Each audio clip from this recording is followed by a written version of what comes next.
Hello students, तो आज हम लोग पढ़ने वाले हैं केमिस्ट्री। इंटरेस्टिंग है क्योंकि आप लोगों ने पढ़ा होगा कैसे खुश रहें, बेसिक कॉन्सेप्ट ऑफ केमिस्ट्री देखा। उसमें मैंने बताया था कि क्या मैटर होता है, वॉल्यूम, इस वॉल्यूम क्या होता है, मास क्या होता है, मोलैरिटी क्या होती है, मोलैलिटी क्या होती है, मोल फ्रैक्शन क्या होता है। Everything is so simple. एक बार देखा उस वीडियो को? अगर नहीं देखा है तो पहले उस वीडियो को देखिए, फिर दोबारा इस पे आइए, ठीक है। तो क्या पढ़ेंगे आज हम लोग कि कैसे 11th क्लास का फर्स्ट चैप्टर केमिस्ट्री का क्विक रिवीजन कर सकते हैं। अगर आपको पहले से आता है तो बहुत अच्छी बात है, तो रिवाइज कर लीजिएगा, और नहीं आता है तो जल्दी से भी सारे कॉन्सेप्ट समझिएगा, ठीक है। तो first topic is empirical formula and molecular formula. क्या समझते हैं आप एम्पेरिकल फॉर्मूला से? एम्पेरिकल फॉर्मूला देखिएगा, जिसने पहले चैप्टर नहीं पढ़ा है उसके लिए, और जिसने पढ़ लिया है उसके लिए तो और ज्यादा बेस्ट अपॉर्चुनिटी है, ठीक है, रिवीजन की। तो क्या है हमारे पास एम्पेरिकल फॉर्मूला। एम्पेरिकल फॉर्मूला होता क्या है बच्चों? एम्पेरिकल फॉर्मूला का मतलब है कि किसी भी फॉर्मूला का सिंपलेस्ट फॉर्म, ठीक है। जैसे मैंने बोला C2H6, ठीक है, ये है, तो मैं इसको क्या लिख सकती हूँ? CH3 का होल ट्वाइस, ठीक है। तो ये क्या हो गया? एक्सपेंड फॉर्म में मॉलिक्यूलर फॉर्मूला, और कंडेंस फॉर्म में क्या हो गया? एम्पेरिकल फॉर्मूला, ठीक है। तो ये सिंपलेस्ट फॉर्म है, 1 और 3 सिंपलेस्ट है ना, तबकि 2 और 6 एक्सपेंड फॉर्म है, that is called empirical formula. तो इसको बहुत मजेदार तरीके से क्वेश्चन समझते हैं। तो वो क्वेश्चन क्या है, देखिए जरा क्वेश्चन क्या है। मैं क्वेश्चन ना लिख के उसको क्या क्या चीज गिवन है वो लिख देती हूँ, ठीक है। एनसीईआरटी का क्वेश्चन है, सारे क्वेश्चन एनसीईआरटी करूंगी, ठीक है। तो क्या क्वेश्चन है? एक कंपाउंड कंटेन्स 4.07% हाइड्रोजन। एक कंपाउंड है जो क्या कंटेन करता है? सबसे पहले तो टेबल बना लो, ठीक है, उसके बाद क्वेश्चन में देखते हैं क्या है। एम्पेरिकल फॉर्मूला जहां पे आए वहां पे टेबल बनाओ, आंख बंद करके, ठीक है। पहला क्या होगा? एलिमेंट। दूसरा क्या होगा? Atomic mass. तीसरा क्या होगा? Mass percentage. फोर्थ क्या होगा बताइए? सिंपल रेशियो या फिर mass ratio. Next is simple ratio, और नेक्स्ट इज होल नंबर। तो सबसे पहले क्वेश्चन क्या कह रखा है कि एक कंपाउंड कंटेन करता है 4.07% हाइड्रोजन। इसका मतलब 4.07% हाइड्रोजन कंटेन करता है, कोई डाउट? आगे क्या रखा है? 24.27% carbon, 24.27% carbon, and 71.65% chlorine, 71.65% chlorine. These values are given in your question, example में दे रखा है, ठीक है। अब एटॉमिक मास कितना होता है हाइड्रोजन का? 1, कार्बन का 12, क्लोरीन का 35.5, ठीक है। मास रेशियो कैसे निकालते हैं बच्चों? मास रेशियो निकालते हैं, मास परसेंटेज को डिवाइड करते हैं किससे? एटॉमिक मास से। मास परसेंटेज को डिवाइड करते हैं किससे? एटॉमिक मास से। मास परसेंटेज को डिवाइड करते हैं किससे? एटॉमिक मास से। तो देखो जरा ध्यान से, इसको डिवाइड किया तो कितना आया? 4.07। इसको डिवाइड किया तो कितना आया? 2.02। इसको डिवाइड किया तो कितना आया? 2.02। अब क्या देखते हैं सिंपलेस्ट रेशियो निकालने के लिए? सबसे छोटी वैल्यू कौन सी है? 2.02, ठीक है। तो 2.02 से डिवाइड कर दो 4.07 को, इस वैल्यू को सबसे छोटी वैल्यू से डिवाइड करो, ऐसे इस वैल्यू को सबसे छोटी वैल्यू से डिवाइड करो, ऐसे इस वैल्यू को सबसे छोटी वैल्यू से डिवाइड करो, तो बच्चों कितना आएगा? 2 1 1। इसका मतलब 2 is a whole number, yes, तो यहां लिखो 2 1 1। समझ आ गया? इसका मतलब एम्पेरिकल फॉर्मूला क्या हुआ? एम्पेरिकल फॉर्मूला हुआ H2C1Cl1, that is empirical formula, ठीक है। ये एम्पेरिकल फॉर्मूला हो गया। अगर आपको मॉलिक्यूलर फॉर्मूला बनाना है तो कैसे बनाओगे? सबसे पहले एम्पेरिकल फॉर्मूला तो आ गया, पर अब मुझे क्या निकालना है? एम्पेरिकल मास निकालना है, ठीक है। तो एम्पेरिकल मास कैसे निकालेंगे बच्चों? एम्पेरिकल मास निकालने के लिए एटॉमिक मास का सम करेंगे, जैसे हम मोलर मास में करते थे। तो कार्बन का कितना होता है? 12, हाइड्रोजन का 1 into 2, और क्लोरीन का 35.5, ठीक है। तो अगर आप इनको ऐड करोगे तो कितना आएगा? 49.48 ग्राम। इतना समझ में आया? अब इसके लिए मॉलिक्यूलर फॉर्मूला निकालने के लिए सबसे पहले हमें एन निकालना पड़ता है, और ये एन क्या होता है, मोलर मास अपॉन एम्पेरिकल मास। ठीक है, मोलर मास क्वेश्चन में गिवन है 98.96, तो 98.96 डिवाइड बाय 49.48 कितना आ गया, 2। तो एन की वैल्यू कितनी हो गई बच्चों, 2। सही लिखा है। ठीक है, अब कैसे निकालते हैं मॉलिक्यूलर फॉर्मूला। मॉलिक्यूलर फॉर्मूला होता है एम्पेरिकल फॉर्मूला के बाहर एन। ठीक है, तो यहां पे क्या हो गया, CH2Cl का होल एन क्या हो गया, C2H4Cl2, जो मैंने आपको स्टार्टिंग में समझाया था। यहां तक कोई परेशानी है। एम्पेरिकल फॉर्मूला क्या होता है, सिंपलेस्ट फॉर्म। मॉलिक्यूलर फॉर्मूला क्या होता है, एक्सपेंड फॉर्म। मॉलिक्यूलर फॉर्मूला निकालते कैसे हैं, N is equal to molar mass upon empirical mass. Molar mass always given in question. ठीक है, that is all. This is your empirical formula and molecular formula. Our next topic is limiting and excess reagent. क्या होता है limiting reagent? Limiting का मतलब नाम से समझ में आ रहा है। Limiting का मतलब जो चीज कम है, ठीक है, या फिर जितना आपके पास है वो सारा यूज हो चुका है। ठीक है, फॉर एग्जाम्पल मैं एग्जाम्पल देती हूँ कि आपके पास 10 टॉफियां हैं और 10 टॉफियां आप किसी बच्चे को दे चुके हैं, तो इसका मतलब जितना आपके पास थी वो सारी यूज हो गई ना, that is called limiting reagent. ठीक है, और अगर आपके पास 8 टॉफियां हैं और आपको 10 स्टूडेंट्स को वो देनी है, तो इसका मतलब आपके पास कमी हो गई ना, तो that is called limiting reagent. मतलब या तो कमी रहे या फिर जितना है वो सारा यूज हो जाए, that is called limiting reagent. ठीक है, एक्सेस रिएजेंट उसका उल्टा समझ लीजिए, जब कोई चीज ज्यादा बचे। ठीक है, तो आज हम लोग क्वेश्चन करेंगे लिमिटिंग और एक्सेस रिएजेंट पे, और सच में ये बहुत इंटरेस्टिंग टॉपिक है जो बच्चों को समझ में नहीं आता है, पर आज मैं उम्मीद करूंगी कि आप लोगों को समझ में आएगा। ठीक है, तो जस्ट नोट डाउन करते जाइए। क्वेश्चन क्या है, एनसीईआरटी का क्वेश्चन है। क्या क्वेश्चन है, calculate the mass of ammonia produced if 2 kilogram of N2 reacts with 1 kilogram of H2। कितना मास नाइट्रो उसका अमोनिया का प्रोड्यूस्ड होगा जब 2 किलोग्राम N2 रिएक्ट करेगा 1 किलोग्राम H2 के साथ। ठीक है, तो सबसे पहले क्वेश्चन में गिवन है कि reaction N2 plus H2 gives NH3। ठीक है, nitrogen plus hydrogen gives ammonia.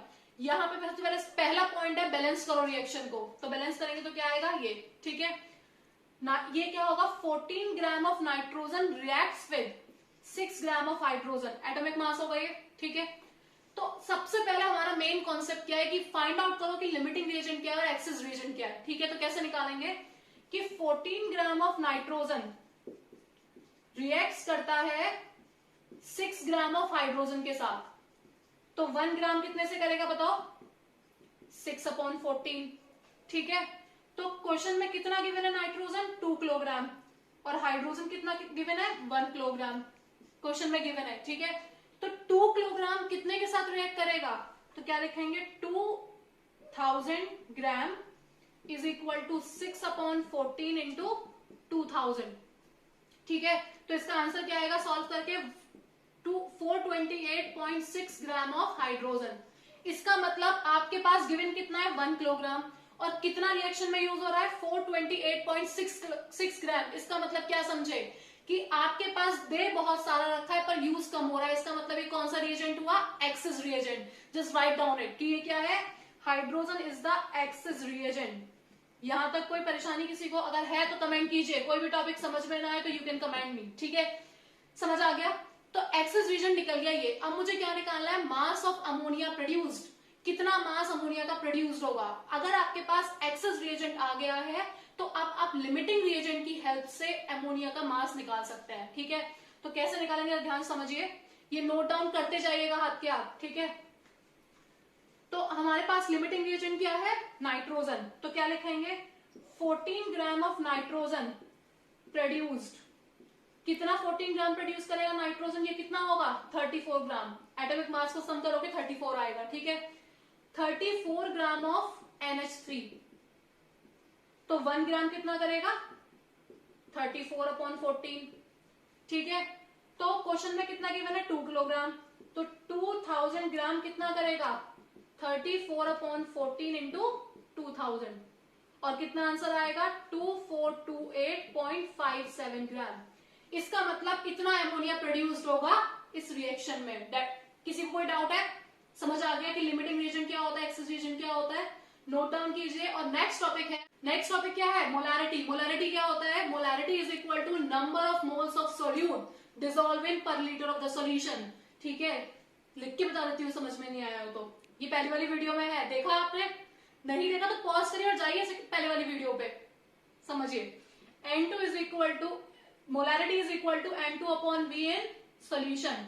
किसका मतलब, ये सॉल्यूशन का वॉल्यूम है और किस में होना चाहिए, लीटर में होना चाहिए। ठीक है, N2 इज इक्वल टू क्या होता है, N2 is equal to W2 upon M2 into V, और V in litre, that is the molarity. अब इस पे क्वेश्चन करते हैं मजेदार वाला, जो आपको टफ लगता है। ठीक है, एनसीईआरटी का ही है, सारे क्वेश्चन एनसीईआरटी के हैं, टफ लगते हैं तो इसलिए यहाँ पे सॉल्यूशन है उनका। ठीक है, तो क्या क्वेश्चन है कि आपके पास एक रिएक्शन है CaCO3 plus 2HCl gives CaCl2 plus H2O plus CO2। ठीक है, और क्वेश्चन में क्या पूछा है, व्हाट मास ऑफ CaCO3, कितना मास CaCO3 का, मतलब मुझे क्या निकालना है, मास ऑफ CaCO3। ठीक है, mass of CaCO3, what mass of CaCO3 is required to react completely with 25 ml of 0.75 molarity HCl। Question में बोला है कितना मास CaCO3 का रिक्वायर्ड है to react with 25 ml of, किसका वॉल्यूम है ये, ml of 0.75 molar HCl। Molar का मतलब मोलारिटी, इसका मतलब यहाँ पे क्या निकालना है, मास ऑफ CaCO3। मोलारिटी आपको गिवन है कितनी, मोलारिटी ऑफ HCl कितनी दे रखी है, 0.75। ठीक है, volume is given, volume of solution कितना दे रखा है, 25 ml। यहां तक सबको क्लियर है। ठीक है, डाउट ना हो इसलिए मैं इसको रफ कर देती हूँ। ठीक है, ये सब चीज दे रखी है। अब मुझे पता है मेरे पास मोलारिटी गिवन है तो इजीली हो सकता है, कैसे, मोलारिटी इज इक्वल टू क्या होता है, W2 upon M2 into V in litre. तो वैल्यू पुट करो, मोलारिटी कितनी है 0.75, W2 मुझे निकालना है HCl का, M2 कितना होता है HCl का 36.5, कैसे, HCl 1.35.5 कितना हो गया 36.5, वॉल्यूम कितना है 25 ml, ml को लीटर में चेंज करेंगे तो कितना आएगा 0.025। ठीक है, तो W2 यहां से सॉल्व करके कितना आएगा, यहां से हमें क्या निकल जाएगा, गिवन मास ऑफ HCl कितना निकलेगा 0.6844 ग्राम। यहां तक सबको क्लियर है, यहां तक कोई डाउट है किसी को। ठीक है, W2 निकल गया मेरे पास। अब क्या करना है मुझे, मेरे पास आ गया मास ऑफ HCl। अब यहाँ पे देखेंगे कि 100 ग्राम, इसका ये एटॉमिक मोलर मास है, ये 100 ग्राम ऑफ CaCO3 रिएक्ट करता है 73 ग्राम HCl से। ठीक है, तो कुछ नहीं करना है, टेबल बनानी है सिंपल। ठीक है, जैसे बच्चे कैलकुलेशन करते हैं ना वैसे कैलकुलेशन करेंगे। कैसे करेंगे, देखो यहाँ पे एक टेबल बनाओ, एक साइड लिखो CaCO3 और एक साइड लिखो HCl। ठीक है, CaCO3 कितना है यहाँ पे 100 ग्राम, HCl कितना है यहाँ पे 73 ग्राम। 100 gram of CaCO3 react with 73 gram of HCl। ठीक है, तो ये कितना है 0.6844 ग्राम। इसका मतलब कितना CaCO3 रिएक्ट करेगा 0.6844 ग्राम से, we have to find out this. ठीक है, कैसे निकालेंगे, नोट डाउन कर लिया ये। ठीक है, कैसे निकालेंगे तो देखिए समझिए बहुत ध्यान से, बहुत सिंपल सी कैलकुलेशन है, कुछ भी नहीं है, सिंपल सा लिखेंगे जो बच्चे करते थे ना बचपन में 5th और 4th क्लास में, वो कैलकुलेशन है। क्या करेंगे, 73 gram of HCl reacts with 100 gram of CaCO3, तो 1 ग्राम कितने के साथ करेगा 100 अपॉन 73, तो 0.6844 ग्राम कितने के साथ करेगा बच्चों 100 अपॉन 73 इंटू 0.6844। इसका आंसर आप मुझे बताएंगे, सॉल्व करके कमेंट कीजिए कि इसका आंसर कितना है। ठीक है, समझ में आएगा कि आप समझ रहे हैं नहीं समझ रहे हैं। तो नेक्स्ट टॉपिक, ये टॉपिक खत्म हो गया मोलारिटी। ठीक है, तो नेक्स्ट टॉपिक क्या है, मोलारिटी। मोलारिटी क्या होता है कि कितना सॉल्यूट कितने सॉल्वेंट में डिसॉल्व है, number of moles of solute dissolve in पर केजी ऑफ द सॉल्वेंट। बहुत सिंपल है, बस समझना है, लिखना है और सोचना है। ठीक है, और क्वेश्चन को चुटकियों में सॉल्व करना है। तो क्या है, small m is equal to N2 upon W1 in kg। इसका मतलब N2 क्या है यहाँ पे, number of moles of solute, और W1 क्या है यहाँ पे, mass of solvent in kg. ठीक है, अगर कोई भी क्वेश्चन दे रखा है, जैसे एनसीईआरटी का एग्जांपल है लास्ट मोलारिटी के ऊपर, वो बहुत टफ लगता है बच्चों को, लेकिन अगर आप निकालोगे तो बहुत ज्यादा सिंपल है। ठीक है, तो next topic is mole fraction.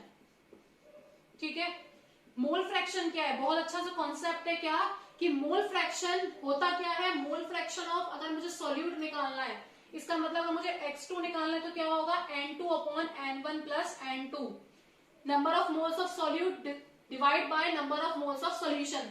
पता है बच्चे क्या करते हैं, प्लस करने में कंफ्यूज हो जाते हैं, तो क्या करेंगे हम कि n2 की वैल्यू बहुत ज्यादा कम होती है n1 से। अगर n1 है 55.5 तो n2 कितना होगा 0.02। तो 55 के सामने 0.02 तो बिल्कुल ना के बराबर ही है, तो क्या करेंगे, नेग्लेक्ट करेंगे। ठीक है, क्या बचेगा हमारे पास, n2 अपॉन n1। समझ आ रहा है? ठीक है, तो क्वेश्चन करते हैं इसके बारे में, बहुत इंपॉर्टेंट क्वेश्चन है। क्या, calculate the molarity of A solution. क्या निकालना है मुझे, मोलारिटी निकालनी है सॉल्यूशन की of ethanol in water. Ethanol किसके अंदर मिला हुआ है, पानी के अंदर मिला हुआ है, इसका मतलब सॉल्यूट क्या हो गया उसमें, इथेनॉल। ठीक है, और सॉल्वेंट क्या हो गया, वाटर। समझ आ रहा है? ठीक है, क्या निकालना है, in which mole fraction is also given. Mole fraction of ethanol is, mole fraction दे रखा है इथेनॉल का कितना, 0.040। ठीक है, और वाटर की डेंसिटी 1 मानने को बोला है। तो देखो कैसे करेंगे सॉल्व, बहुत सिंपल सा क्वेश्चन है। कैसे करेंगे, सबसे पहले क्या करेंगे, मोल फ्रैक्शन का फॉर्मूला लगाएंगे, x2 is equal to n2 upon n1 plus n2। x2 कितना दे रखा है 0.040, और मैंने बताया था ये क्या होता है n2 अपॉन n1। ठीक है, n2 अपॉन n1 वाटर दे रखा है, इसका मतलब वाटर का मास कितना होता है, डेंसिटी जब 1 होती है 1000 ग्राम, और मोलर मास कितना है 18, तो कितना आ गया ये 55.5 मोल। ठीक है, जब यहाँ पे रखोगे 0.040 मल्टीप्लाई बाय 55.5 मोल, तो n2 कितना आएगा, यहाँ से n2 सॉल्व हो गया, आएगा कितना आपका, आएगा यहाँ से 2.314 मोल। ठीक है, तो n2 is equal to 2.314 mole, n2 आ गया। अब n2 आ गया तो उसके बाद क्या निकालेंगे, मोलारिटी निकालेंगे। मोलारिटी इज इक्वल टू क्या होता है, n2 upon v in litre, solution का वॉल्यूम। n2 कितना है 2.314, वॉल्यूम के बारे में कोई इंफॉर्मेशन नहीं है, पर डेंसिटी दे रखी है, क्या रखेंगे 1 लीटर, और आंसर आ गया 2.314 मोलर। समझ आया? कुछ भी टॉपिक समझ में रहा हो, just comment me. Thank you, like share and subscribe.